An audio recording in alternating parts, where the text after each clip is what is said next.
सरस्वती भूख से परेशान हो गई थी। सुबह से मालती ने उसको खाने के लिए कुछ भी नहीं दिया, क्योंकि सुबह नाश्ते में उसने आलू के पराठे बनाए थे और अब वह भी खत्म हो गए थे। इसलिए सरस्वती दोपहर के खाने की राह देख रही थी। पर मालती ने सुबह पेट भर के नाश्ता किया था, इसलिए वो दोपहर का खाना नहीं बनाने वाली थी। अत्यंत भूख से परेशान हो रही सरस्वती मालती के पास गई और बोली, बहू, मुझे बहुत जोर से भूख लगी है, खाने के लिए कुछ भी दे दो। सरस्वती का कहना सुनकर मालती मुंह टेढ़ा करके बोली, दिन भर सिर्फ आपको भूख ही लगती है, दूसरा तो कुछ भी काम नहीं रहता आपको। उस टेबल पर चने रखे हैं, वही खाकर पानी पी के सो जाओ। आज दोपहर को मैं मेरी फ्रेंड के साथ बाहर जाने वाली हूँ, इसलिए खाना तो रात को ही बनाऊंगी। ये सुन के सरस्वती का मन उदास हो गया।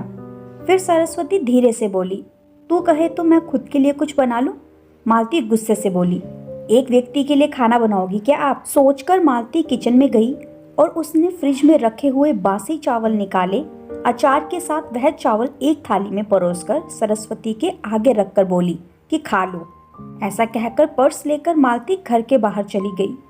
चावल फ्रिज में रखे थे, तभी भी वह खराब हो गए थे, उनसे गंदी बदबू आ रही थी। सरस्वती ने गुस्से से वह चावल डस्टबिन में डाल दिए। इसके बाद उसने दाल चावल निकालकर अपने लिए गरम गरम खिचड़ी पकाई और पुदीने की चटनी के साथ खाई और सब बर्तन घिसकर किचन साफ किया और चुपके से अपने रूम में जाकर सो गई।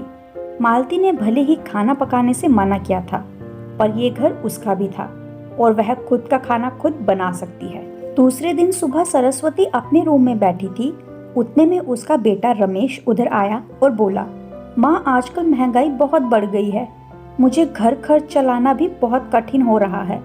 ऊपर से पापा की 13वीं पर भी बहुत खर्च हुआ। माँ, मैं सोच रहा था कि एक रूम किराए पर दिया जाए, घर का किराया आने पर घर खर्च में थोड़ी मदद होगी। सरस्वती बोली, बेटा, तुझे जो ठीक लगेगा तू वही कर। उसके बाद रमेश गला साफ करते हुए बोला, माँ, तेरा रूम खाली कर दे और नीचे के छोटे रूम में शिफ्ट हो जा। उस छोटे रूम में टॉयलेट और बाथरूम नहीं है तो उसे कोई किराए पर नहीं लेगा। सरस्वती चौंक गई और बोली, पर वह रूम छोटा है और वो तो स्टोर रूम है, मैं उधर रहूंगी तो टॉयलेट बाथरूम कैसे जाऊंगी? रमेश बोला, माँ, तू आंगन के टॉयलेट में जाया कर, तू तो घर ही रहती है ना। जिसको हम रूम किराए पर देने वाले हैं उसको तो सारी सुख सुविधा चाहिए ना। वैसे भी ये रूम भी बहुत बड़ा है, पापा के जाने के बाद तुझे इतने बड़े रूम की क्या जरूरत है? सरस्वती कुछ क्षण शांत रही और सोचने के बाद बोली, टेरेस पर जो रूम है वह भी हम किराए पर दे सकते हैं, उस रूम में सब सुख सुविधा है। उस पर रमेश बोला, नहीं माँ, वह रूम हम किराए पर नहीं दे सकते, वह अपने मेहमानों के लिए रखा है। तुझे तो अच्छे से पता है कि मालती के मायके वालों का आना जाना चालू रहता है, इसलिए एक्स्ट्रा रूम मेहमानों के लिए रखना पड़ेगा।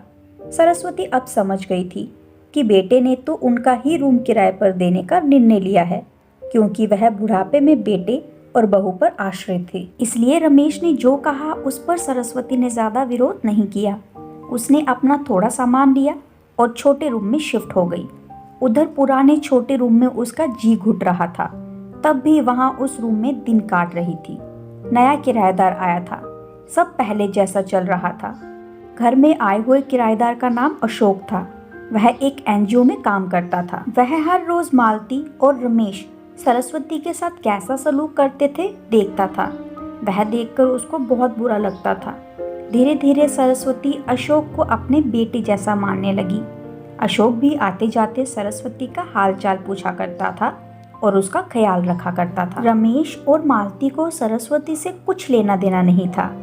मालती बचा हुआ खाना उसकी थाली में रख कर जाती और बेटा तो उसकी तरफ देखता भी नहीं था। सरस्वती तो पहले ही समझ चुकी थी कि उसका बेटा अब पहले जैसा नहीं रहा, वह बदल गया है। फिर भी वो आंखें बंद करके किसी पालतू पशु जैसी उस घर में रहती थी, क्योंकि बुढ़ापे में उसको दूसरा किसी का सहारा नहीं था। रोटी के 2 टुकड़ों के लिए उसको उनके सहारे रहना पड़ रहा था। कभी कभी सरस्वती को बहुत रोना आता था। सरस्वती अशोक को अपने मन की बातें बताने लगी। उनके पति की मौत बेटे की लापरवाही से हुई थी, पर वो ज्यादा नहीं बोल पा रही थी।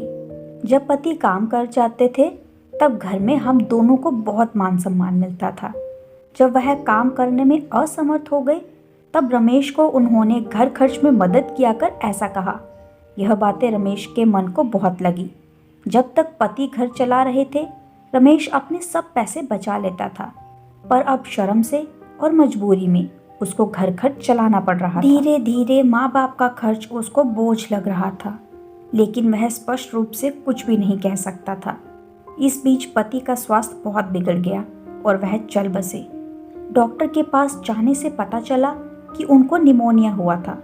डॉक्टर थोड़ी महंगी दवाई लिखकर देते थे, तो रमेश पैसे बचाने चाहिए इसलिए आधी दवाई लेकर आता था। शुरू में पति का स्वास्थ्य सुधर गया, तब रमेश ने उनकी गोलियां औषधि बंद कर दी थी।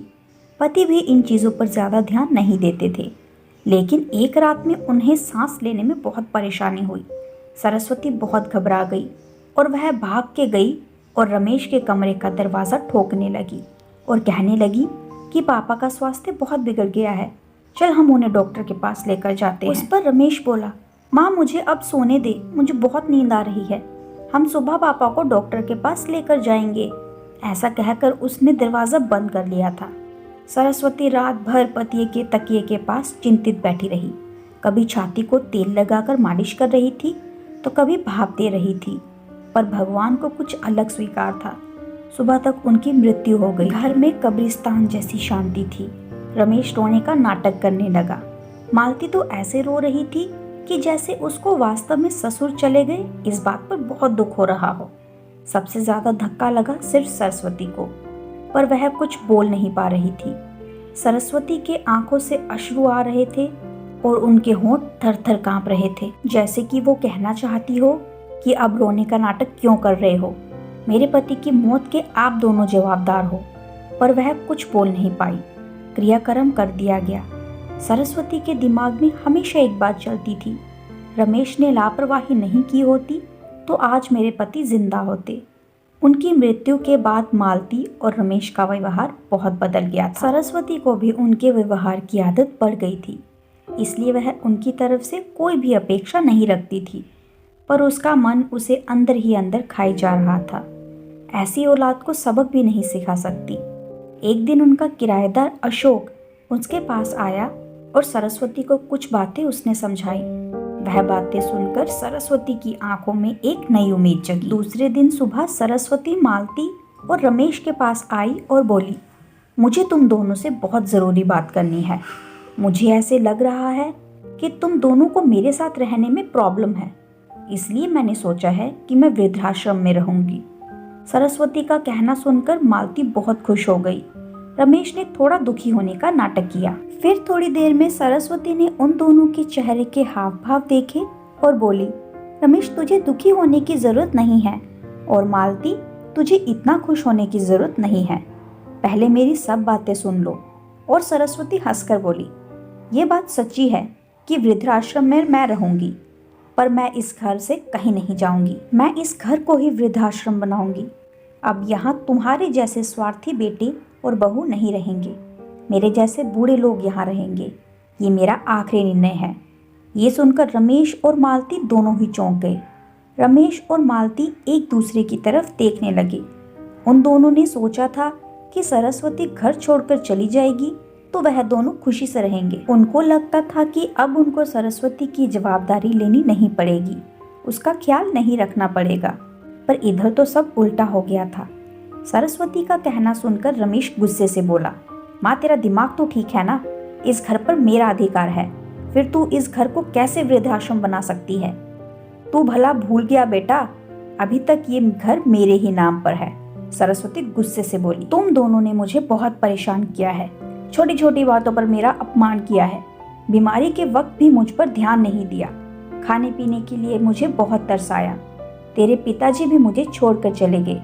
अगर मैंने कठोर निर्णय नहीं लिया तो मेरा भी वही हाल होगा जो तुम्हारे पापा का हुआ था।